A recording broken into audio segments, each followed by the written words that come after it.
Malaki talaga siya na bukol, nasa leeg kasi eh. Usually, pag nakapansin kang ganun, saan ka ba dapat na doktor pumunta? Sa leeg of course, maraming organs dyan, no? So merong thyroid, dila, or sa bibig, or sa lalamunan. So maraming mga structure dyan na maaring mag-develop ang cancer. Yan ang pinaka-unlikely at pinaka-nakakatakot.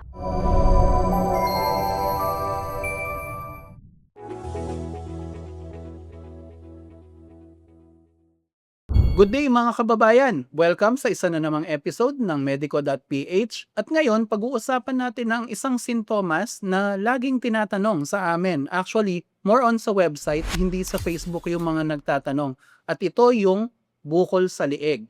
So medyo nakakapag-alala siya kasi number one, hindi siya common, and number two, visible siya sa ibang tao, mapapansin at mapapansin ka. So ngayon, para magbigay liwanag dito sa sintomas na to, nandito ang ating resident doctor and resource person, Dr. Bien Carmela Canlas. So, Doc Bien, as usual, diretsahan tayo. Pag may nakapakang bukol sa liig mo, ano kaya ang ibig sabihin nito? So ang mga bukol po sa leeg, no, fairly common. Okay. Dahil tulad ng napag-usapan natin sa isang video, marami tayong mga kulani sa leeg. So, most likely, kung meron kayong mga nakapa na bukol, nakita na mga bukol, neck lumps, neck bumps, no, sa English. So, most likely yan ay mga kulani o mga lymph node. Yan po ay mga maliliit na organ na namamaga kapag meron tayong infection. So, kapag lumalaban ang katawan natin ng infection, maaari silang mamaga. So, fairly common yan, no? Mga 2 to 3 weeks kung namamaga at mga nakakapa mo na maliliit na parang bean shape na mga bukol, maaring kulani lamang yan. Pero kung yung bukol na nakakapanin nyo ay lumalaki, nagbabago ng pugis, maaring iba na ang pinupunto nito. Dahil sa leeg, hindi lang naman kulani ang nakikita natin. So, kung meron pang mga ibang bukol na napapansin, maaring ito ay dahil sa paglaki ng thyroid. So, ang thyroid gland natin, nasa leeg din yan, no? So, important yan sa paggawa ng mga hormones. At kapag nagkaroon ng problema sa thyroid, maaari siyang lumaki. Maari rin na mga salivary glands o yung mga gumagawa ng laway, no? So kapag yan ay namaga, maaring dahil sa impeksyon, pinaka-common dyan ay mumps o beke. So 'di ba, namamaga ang isang side o maaring dalawa kung sabay silang nagkaroon ng impeksyon, no? At maaari yun mamaga at mag-cause ng bukol sa leeg. Maaari rin naman dahil meron tayong balat dyan, maaring magkaroon ng mga problema sa balat, maaring magkaroon ng bukol na may lamang tubig tulad ng mga cyst. Maari rin naman na lipoma o fats, yung laman sa loob. Maari rin, wag naman sana, cancer. So, maari rin, no? Yun ba yung pinaka-unlikely sa mga to? Yes, Okay. oo, no? Yan ang pinaka-unlikely at pinaka-nakakatakot, no? Pero of course, kung maaga yan ma-check, maagang maagapan, meron namang mga treatment options. Doc Bian, eto, balikan ko lang ng konti kasi mukhang yung pinaka hindi nakakabahala dito yung sa kulani lang naman. May specific bang pwesto sa lieg na alam mong kulani yung namamaga? Dahil sobrang dami nating kulani sa leeg, depende sa magiging infection mo, doon yung posisyon ng kulani. So buong parte ng leeg mo, no, harapan, sa gilid, sa likod, maaring magkaroon ng pamamaga ng kulani dahil kalat talaga sila sa ating leeg. So kung nagkaroon kayo ng infection tulad ng sinus infection o kaya infection sa mukha, sa balat, maaari mo yan makita sa bandang harapan. Kung naman sa may buhok o dun sa may anit, no, ang naging infection, nagkaroon ng mga rashes, sugat, maaari mo yan makita sa may likod ng tenga. So, depende sa posisyon ng infection, doon mo most likely makikita yung side ng namamagang kulani. Okay. And kung tama ang alala ko kasi lahat naman tayo, well, hindi naman lahat, pero marami sa atin naka-experience niyan. Parang ako ang napapansin ko common dito sa right side yata. Ako personally, pero matagal ng panahon, nakakapa ng gano'n. Pero tama ba? Mag-isa lang namang mawawala 'yun, 'di ba? Yes, oo. So, ang kulani mawawala siyang mag-isa kapag nawala na ang infection. So, 'pag nagresolba na yung infection, mawawala na rin yung kulani. At ang mga kulani usually hindi sila masakit, 'di nagbabago yung size, usually mga 1 to 2 cm, gano'n kapag gano'n sila kalaki or parang piso, ganyan, at nagagalaw, malambot, 'no. So, hindi naman sila lumalaki ng mas malaki pa doon. Kung mas malaki doon yung nakapaan yung bukol, iba na ang magiging suspetsa natin, 'no. Baka merong mas kailangang imbestigahan pa.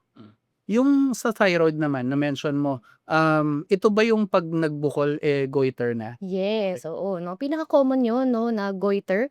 Madalas kapag goiter nasa gitna 'yun ng mga Mm. maga 'no, at very visible 'no kapagka nakaharap, malaki talaga siya na bukol at kung hindi nareresolba ay lalo pa 'yung lumalaki. Meron 'yung mga kasabay na ibang sintomas, maaring magpapawis, maaring nanghihina Mm. 'no, at kapagka nagpa-test ng dugo, maaring merong problema sa mga thyroid hormones. Okey. Ang thyroid, ang goiter, tama ba ako dati inooperahan 'yan, ngayon gano'n pa rin ba ang treatment niya? Ang goiter depende siya sa dahilan. Hmm. Madalas ang pinaka-common po na cause ng goiter ay iodine deficiency. So ngayon, 'di ba meron tayong mga iodized salt, Correct. kaya nabawasan na ang mga kaso ng goiter. So kung ang dahilan ng goiter mo ay nutrient deficiency tulad ng iodine, kailangan lang of course magkaroon ng supplementation ng iodine para magresolba siya. Hmm. May mga ibang dahilan din tulad ng autoimmune. So Mm. kapag gano'n 'no, nilalabanan, may mga antibody ang katawan na nilalabanan yung mga hormones natin kaya kailangan niyang lumaki. So hindi lahat ay inooperahan 'no, Mm. madalas mga gamot lamang ang binibigay. Okey, very good. Good to know kasi siyempre hindi naman picnic ang pagpapa-opera, 'di ba? Maraming taong natatakot na 'pag nagkabukol sila, maooperahan. So, maganda naman pala na supplementation and gamot, sasapat na. Yes, oo. Okey. Yung mga ibang causes, like yung mga lymphoma or yung mga cyst, delikado ba ito mga 'to? Kasi lymphoma parang nakakatakot pakinggan, eh. Lipoma Ah, kasi 'no, nakakatakot. oo. So kapag sinabi nating lipoma, ibig sabihin lang nun nagkaroon ng parang bukol na ang laman niya ay taba. Okey. So kung mga lipoma usually hindi naman yan ginagalaw kung wala namang, simptomas. Hindi siya masakit, di ka naman naiirita, maliit lang naman siya o kaya naman ay hindi ka naman naba-bother 'no, doon sa presence ng lipoma. Pero yung iba, siyempre 'no, for aesthetic purposes nasa leeg kasi, eh. Meron kang bukol diyan na merong taba, siyempre gusto mo siyang ipatanggal. So yung mga gano'n ay maaari naman tanggalin, tinatanggal yan usually sa mga clinics. Di ka naman ma-admit 'no, local anesthesia lang ang gagawin at tatanggalin naman siya. So, same day labas ka na? Yes, gano'n din naman sa mga cyst, depende sa klase ng cyst, madalas tubig lang ang laman nun, dine-drain lang yun para matanggal na siya. I can imagine, yun nga, 'pag noticeable siya, lalo na kung nakatira ka dito sa Pampanga, malakas ang mga tao dito ng mga asar, kahit ganyan lang, sasabihin, "Hoy, goiter," sasabihin nilang gano'n, eh.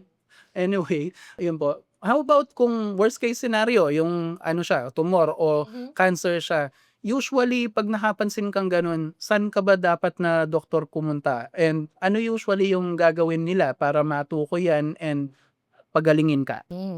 Sa kahit anong bukol sa leeg 'no, magpunta po tayo sa ating mga ENT, so ang ating mga ear, nose, and throat specialist. So kapagka nagpa-check-up sa kanila, madalas po ay gagawin ang routine na mga test at of course meron diyan kasamang history taking. So tatanungin kung kailan pa yung bukol, ano ang nasaan yung bukol, masakit ba, may iba pang sintomas, naapektuhan ba tulad ng paglunok, paghinga. So kung merong mga ganong aspeto, of course kailangan mag-imbestiga pa sila. So, madalas magpapagawa sila blood test, maaring ultrasound, maaring MRI or CT scan. Depende sa nakita nila sa assessments nila. Okay.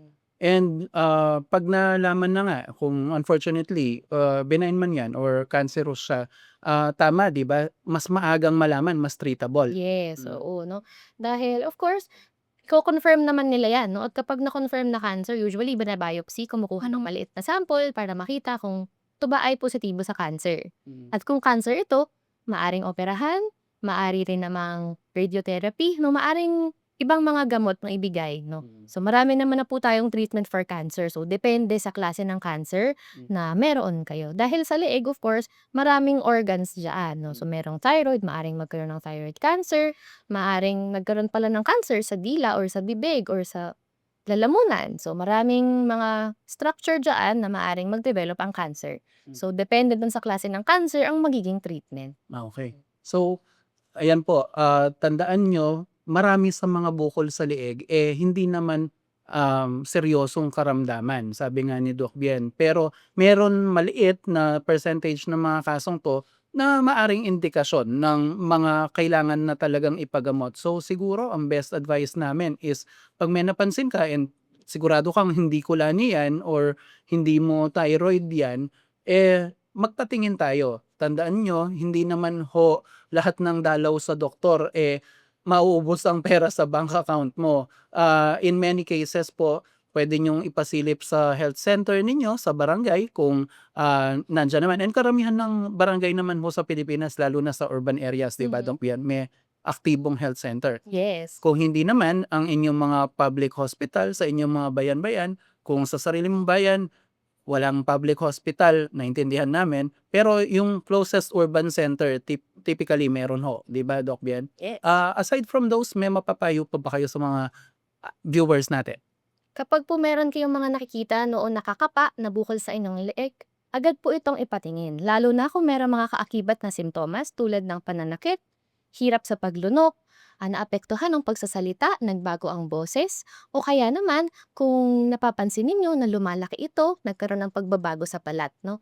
Mas maaga pong mapapatingin ang mga bukol na ito ay mas maaga rin ang paggaling. Okay. Super helpful advice as usual from Doc Bian Canlas. And with that, sa ngalan po ng ating medical director, si Dr. Anthony So, ito po si Glenn ng Medico.ph, nagpapaalam na at nagsasabing stay happy, stay healthy. See you sa next episode. Bye-bye!